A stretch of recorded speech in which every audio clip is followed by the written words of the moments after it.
Hi friends, welcome back to our channel village housewife kitchen. Friends, நம்மளோட live weight loss சேலஞ்சாக ஆரம்பித்து இன்றைக்கி டே 4 ஆகிடுச்சு. டே 4 அன்றைக்கி பயங்கர காய்ச்சல், தொண்டை வலி, சுத்தமாக முடியலை.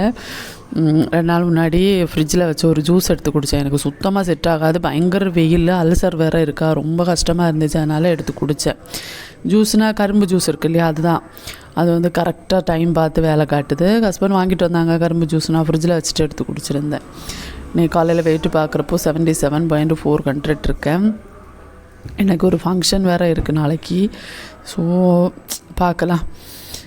இன்றைக்கி அதுக்கப்புறம் பார்த்திங்கன்னா காலையில் எழும்பி டீ போட்டிருக்கேன். வழக்கமாக போடுறது தான். ரொம்ப முடியலை, ரொம்ப ஒரு மாதிரி என்ன சொல்ல, எழும்பவே முடியலை, அந்த மாதிரி இருக்குது. இருந்தாலும் டயட் நம்ம ஃபாலோ பண்ணி ஆகணும். இப்போ இந்த சர்ஜரிக்கு அப்புறம் வந்து ஒரு 1 இயர் ஆகிடுச்சா எனக்கு சர்ஜரி முடிஞ்சு. 2 முறை தான் ஃபீவர் வந்திருக்கு. இதோட செகண்ட் டைமில் தேர்ட் டைம், கரெக்டாக தேர்ட் டைம் எனக்கு இப்போ தான் ஃபீவர் வருது. சர்ஜரி முடிச்சு வந்து இந்த மந்த் 12 ஆகுறப்போ 1 இயர் ஆகுது. பரவாயில்ல, சர்ஜரி நமக்கு நல்ல சக்ஸஸ் தான். அப்புறம் காலையில் ஒரு கப்பு டீ எடுத்துருந்தேன், இனிப்பு போடாமல். அப்புறம் வந்து இன்றைக்கி கத்திரிக்காய் பொரியல் மாதிரி பண்ணலாம் அப்படின்ட்டு அது செய்ய ஆரம்பிக்கிறேன். கடையில் கொஞ்சோண்டு தேங்காய் எண்ணெய் சேர்த்துட்டு அதில் வந்து கொஞ்சம் சோம்பு சேர்த்துட்டு அதுக்கப்புறமா கட் பண்ணி வச்சுருக்க ஒரு பெரிய வெங்காயம் நிறைய சேர்த்துக்க வேண்டாம், இதுக்கு ஒரே ஒரு பெரிய வெங்காயம் போட்டுக்கிறேன்.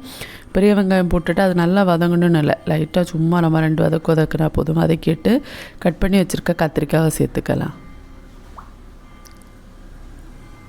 இது கூட தக்காளி வேணும்னாலும் சேர்த்துக்கலாம், ஆனால் தக்காளி இல்லாமல் செய்கிறது தான் இன்னும் நல்லாயிருக்கும்.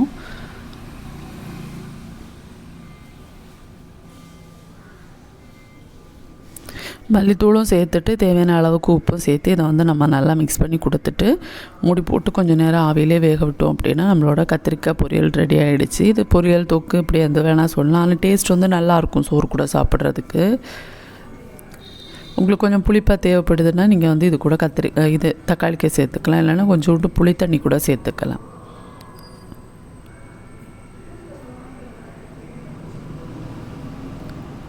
அவ்வளோதான், இதை இப்படியே நம்ம மூடி போட வேண்டியதுதான். நெத்திலி மீன் வாங்கி வச்சுருக்கேன், அதுக்கு குழம்பு வைக்கணும். நாங்கள் எங்கள் ஊரில் வந்து மீன் குழம்பு எப்படி வைப்போமோ அதுக்கேற்ற மாதிரி உங்களுக்கு நான் வீடியோவில் காமிச்சிருக்கேன். கொஞ்சம் துருவின தேங்காய், அது கூட ஒரு 4-5 சின்ன வெங்காயம், ஒரு 3-4 பல் பூண்டு, தேவைப்பட்டால் கொஞ்சம் இஞ்சி சேர்த்துக்கலாம். நான் இன்றைக்கி இஞ்சி சேர்த்துக்கல. அது கூட வந்து ஜீரகம், அப்புறம் வெந்தயம் வந்து வறுத்து வச்சுருப்போம். கொஞ்சம் வெந்தயம், ஓமமும் சில மீனில் சேர்க்க மாட்டோம், சில மீனில் சேர்ப்போம். இதில் நான் இன்றைக்கி சேர்க்கலை ஓமம். வெந்தயத்தை லைட்டாக ரோஸ்ட் பண்ணி ஒரு பாக்ஸில் போட்டு வச்சுப்பேன். அதுலேருந்து கொஞ்சோண்டு வெந்தயம், ஒரு 1/4 டீஸ்பூன் வர்ற மாதிரி வெந்தயம்.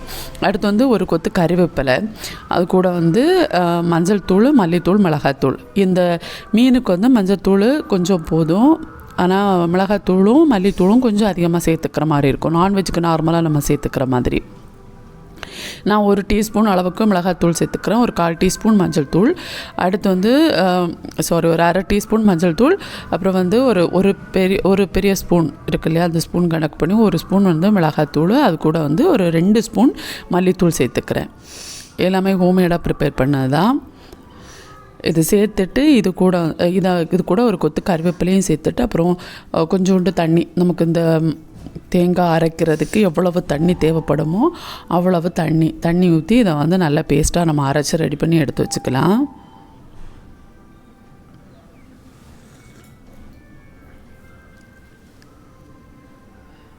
கறிவேப்பிலை போட்டது என்னோடய பொண்ணு தான். அவள் கேமரா முன்னாடி என்ன காட்டிட்டு நிற்கான்னு எனக்கே தெரில, எடிட்டிங்கில் தான் பார்க்குறேன்.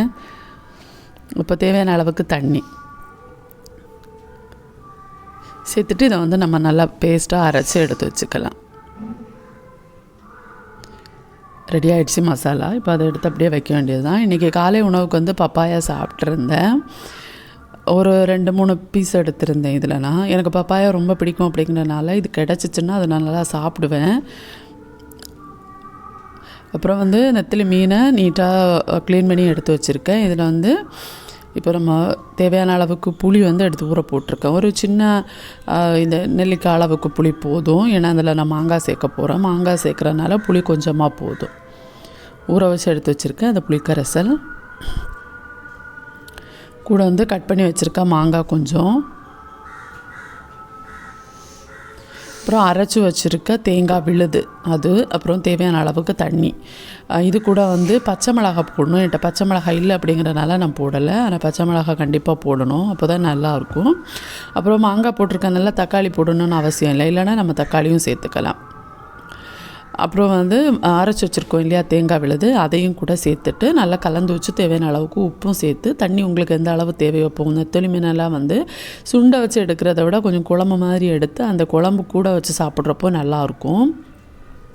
மீன் உடஞ்சி போகுமா அப்படின்னெல்லாம் நிறைய பேர் டவுட்டு கேட்பாங்க. மீனெல்லாம் உடஞ்சி போகாது. இங்கே பார்த்திங்கன்னா நம்ம குமரி மாவட்டத்தை பொறுத்த வரைக்கும் வாரத்தில் வந்து 6 நாள் கண்டிப்பாக மீன் இருக்கும். ஒரு நாள் வந்து மற்ற இறைச்சி வகைகள் ஏதாவது இருக்கும். அதாவது வாரத்தில் 7 நாளும் கண்டிப்பாக நான்வெஜ் இருக்கும். அப்படி இருக்கிறப்போ டெய்லியும் வந்து மீன் குழம்புக்கு எண்ணெய் தாளிச்செல்லாம் அப்படியெல்லாம் வைக்க முடியாது. அப்படிங்கிறனால தான் இந்த மாதிரி சிம்பிளாக ஒரு மீன் குழம்பு ரெசிபி நம்ம ஊரில் கண்டுபிடிச்சி வச்சுருக்கோம். இந்த மாதிரி தான் வைப்போம் குழம்பு. மோஸ்ட்லி வந்து எல்லா மீனும் இந்த மாதிரி தான் இருக்கும். சில மீனுக்கு மட்டும் மாறும். இந்த கனவை மீன், இறால், அதுக்கு மட்டும்தான் அந்த வெங்காயம் தக்காளி எல்லாம் வதக்கி வைக்கிறது. சூற மீனெல்லாம் வறுத்தரைச்செல்லாம் வைப்பாங்க, ரொம்ப டேஸ்ட்டாக இருக்கும். நான் அதெல்லாம் வச்சு ரொம்ப வருஷம் ஆச்சு. இது சிம்பிளாக டக்குன்னு செஞ்சு முடிச்சிடலாம், ஆனால் டேஸ்ட் வந்து கண்டிப்பாக நல்லாயிருக்கும். நம்பி நீங்கள் வைக்கலாம். சிலருக்கு என்ன டவுட்டுனா, மீன் கூட சேர்த்து வந்து மசாலா எல்லாம் சேர்த்து வேக வைக்கிறனால மீன் உடஞ்சி போகுமா அப்படிங்கிற டவுட் இருக்கும். மாங்காய் எல்லாம் வேகிறதுக்கு டைம் கிடைக்குமா அப்படின்ட்டு. மாங்காய் நீங்கள் பார்த்தா தெரியும், சின்ன சின்ன பீஸாக தான் நம்ம கட் பண்ணி போடுறோம். மீன் வேகிற டைமில் மாங்காவும் வெந்துடும். இந்த மசாலா மீன் எல்லாம் சேர்த்து வேகிறனால இது டேஸ்ட்டு நல்லாயிருக்கும். இன்னொன்று கரண்டி போட மாட்டோம். இந்த மாதிரி சட்டி எடுத்து அப்பப்போ கொஞ்சம் இந்த மாதிரி கலக்கி கையால் அந்த மாதிரி மிக்ஸ் பண்ணி இந்த மாதிரி வைக்கிறது தான். கரண்டி போட்டோம் அப்படின்னா மீன் உடஞ்சிடும். அவ்வளோதான். கொஞ்சம் இடைவெளி விட்டு இந்த மாதிரி மூடி வச்சுட்டோன்னா மீன் பொங்கி ஊற்றாது. அவ்வளோதான், நம்மளோட மீன் குழம்பு ரெடி ஆகிடுச்சு. இந்த பக்கம் பார்த்திங்கன்னா இன்றைக்கி வந்து கொஞ்சம் முருங்கைக்கீரை இருக்குது இல்லையா, அதை வந்து தண்ணி மாதிரி காய்ச்சி, முருங்கைக்கீரை வந்து நான் எங்கள் ஊரை பொறுத்த வரைக்கும் அந்த பொரியலெல்லாம் வச்சு சாப்பிட விருப்பம் இல்லைன்னா இந்த மாதிரி டக்குன்னு ஒரு தண்ணி மாதிரி வச்சு குடிச்சிடுவாங்க. அதுக்காக இதில் வந்து சின்ன வெங்காயமும் பூண்டும் நம்ம சேர்த்துக்கலாம். நான் எனக்கு அது எதுவும் சேர்த்துக்கல. வெந்தயமும் ஜீரகமும் அப்புறம் தேவையான அளவுக்கு உப்பும் போட்டிருந்தேன். இப்போ முருங்கைக்கீரையை தண்டிலேருந்து எடுத்து இந்த மாதிரி மூழ்கிற அளவு தண்ணி வச்சுட்டு இதை வந்து நம்ம நல்லா காய்ச்ச வேண்டியது. நான் காய்ச்சல்னு சொன்னேன் இல்லையா, காய்ச்சலுக்கு இது வந்து ஒரு நல்ல மருந்துன்னு சொல்லலாம். கொஞ்சம் இடைவெளி விட்டு மூடி வச்சுட்டோன்னா பொங்கி ஊற்றாது. அதுக்காக தான் இந்த மாதிரி வைக்கிறது. வச்சு இதை வந்து நல்லா காயட்டும். இப்போ நல்லா காஞ்சு அந்த சத்துக்கள் எல்லாம் வந்ததுக்கப்புறம் தேவையான அளவுக்கு உப்பும் பெப்பர் பவுடரும் சேர்த்துக்கிறேன். வேணுன்னா கொஞ்சம் மஞ்சத்தூளும் சேர்த்துக்கலாம். நான் வந்து உப்பும் பெப்பரும் மட்டும் போட்டு இதை வந்து கொஞ்சம் நேரம் கூட காய்ச்சி இறக்கிட்டு இதை வந்து குடித்தா போதும். இது நல்ல சத்து. இதில் குடிக்கிறனால நமக்கு தேவையான வைட்டமின்கள் கிடைக்கும். அப்புறம் இன்னும் ரொம்ப முக்கியமான விஷயம், காய்ச்சல் டைமில் இது குடிக்கிறப்போ நல்லாயிருக்கும். உங்களுக்கு காய்ச்சல்லாம் டக்குன்னு நின்றுடும், நல்ல ரிசல்ட் கொடுக்கும். இது ஒரு மருந்து மாதிரின்னு வச்சுக்கோங்களேன். பொதுவாக காய்ச்சல் டைம் தான் இந்த மாதிரி நாங்கள் காய்ச்சி எடுப்போம். மற்றபடி இதை வந்து பொரியல் வச்சு சாப்பிட்றது தான். ஆனால் டெய்லி முடிஞ்சால் இந்த மாதிரி காய்ச்சி குடித்தா கூட நல்லது தான். கீரையெல்லாம் சாப்பிட பிடிக்கலைன்னா நம்ம ஊரில் இந்த மாதிரி தண்ணி மாதிரி காய்ச்சி குடிப்போம். இதுலேருந்து ஒரு டம்ளர் எடுத்துருந்தேன். ஒரு 11 மணியெல்லாம் இருக்கிறப்போ இதில் ஒரு டம்ளர் குடிச்சிருந்தேன். லஞ்சுக்கு கொஞ்சம் சோறு கொஞ்சம் நிறையவே எனக்கு எடுத்திருந்தேன். சோறும் அப்புறம் கத்திரிக்காய் அந்த மெடிசன்ஸ் எடுக்கிறதுனால ரொம்ப டயர்டாக இருந்துச்சு. அதனால் கொஞ்சம் சோறு அதிகமாக எடுத்திருந்தேன். சோறும் கத்திரிக்காய் பொரியலும் கூட வந்து ஒரு முட்டையும் வச்சு சாப்பிட்ருந்தேன். ஸோ இதுதான் இன்றைக்கி லஞ்சு. ஈவினிங் இனிப்பு சேர்க்காமல் ஒரு கப்பு டீ எடுத்திருந்தேன். அப்புறம் டின்னருக்கு பார்த்திங்கன்னா ஒரு கேரட்டு துருவி எடுத்து வச்சுருக்கேன். அதே மாதிரி ஒரு வெள்ளரிக்காவும் துருவி வச்சுருக்கேன். நம்ம அந்த இது இருக்குது இல்லையா, கேரட்டெல்லாம் துருவுறது இருக்குது இல்லையா, அதில் வச்சு துருவி எடுத்திருக்கேன். கிரேட்டரில் வச்சு துருவி எடுத்திருக்கேன். அடுத்து வந்து ஒரு கொய்யா கட் பண்ணியிருக்கேன். கொய்யாவுக்கு பதிலாக நம்ம ஆப்பிளும் எடுத்துக்கலாம். இது கூட வந்து நட்ஸு சீட்ஸ் எல்லாம் இருக்குது அப்படின்னா அந்த நட்ஸு சீட்ஸ் எல்லாம் சேர்த்துக்கலாம். கட் பண்ணி எடுத்து வச்சுட்டு இது கூட வந்து தயிர், புளிப்பு இல்லாத தயிர் எடுத்திருக்கேன். ஒரு 50 ml தயிர் வர மாதிரி எடுத்திருந்தேன். தயிர் சேர்த்துட்டு தேவையான அளவுக்கு உப்பும் சேர்த்துருக்கேன். இது கூட கொஞ்சம் நட்ஸு சீட்ஸ் எல்லாம் சேர்த்திங்கன்னா நல்லாயிருக்கும்.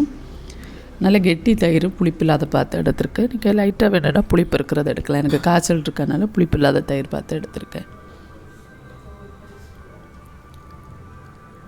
அப்புறம் இதில் வந்து தேவையான அளவுக்கு உப்பும் போட்டுட்டு இதை கலந்து வச்சுட்டு இதை சாப்பிட்டா போதும். நல்ல ஃபீலிங்காக இருக்கும், டேஸ்ட்டாகவும் இருக்கும். இதில் 5 டைம் கூட சோறு கூட நீங்கள் சாலட் மாதிரி வச்சும் கொஞ்சம் சாப்பிடலாம். வேறு வெஜிடபிள்ஸ் வேணும்னாலும் ஆட் பண்ணலாம். இந்த முட்டைக்கோஸ் எல்லாம் போடுறதா இருந்தாலும் போடலாம். எனக்கு இந்த சாலட் கூட முட்டைக்கோஸ் போடுறது அவ்வளோவா பிடிக்காது, அதனால் ரொம்ப போட மாட்டேன், என்னைக்காவது ஒரு நாளைக்கு போடுறது. மற்றபடி சாலடுனா நான் வந்து இந்த வெள்ளரிக்காய் அப்புறம் கேரட்டு இதான் எடுப்பேன். அப்புறம் கண்டிப்பாக கொய்யா போட்டுப்பேன், நல்லாயிருக்கும். கூட வந்து தயிர் கண்டிப்பாக கொஞ்சம் சேர்த்துப்பேன். டின்னருக்கு வந்து இதில் ஒரு கப்பு சேலட் எடுத்திருந்தேன், அவ்வளோதான். இப்படி தான் என்னோடய டே போச்சு. உங்களோட டே எப்படி போச்சு, உங்கள் டயட் எப்படி போயிட்டுருக்கு எல்லாம் மறக்காமல் கமெண்ட்ஸில் சொல்லுங்கள். இந்த வீடியோ உங்களுக்கு யூஸ்ஃபுல்லாக இருக்கா, பிடிச்சிருக்கா அப்படிங்கிறதையும் சொல்லுங்கள். உங்களுக்கு யூஸ்ஃபுல்லாக இருக்குன்னா உங்கள் ஃப்ரெண்ட்ஸ் அண்ட் ஃபேமிலிக்கு ஷேர் பண்ணுங்கள். இந்த சேலட் கண்டிப்பாக நீங்கள் ட்ரை பண்ணிவிட்டு எனக்கு உங்களோட ஃபீட்பேக்கை சொல்லணும். நாளைக்கு சந்திக்கலாம்.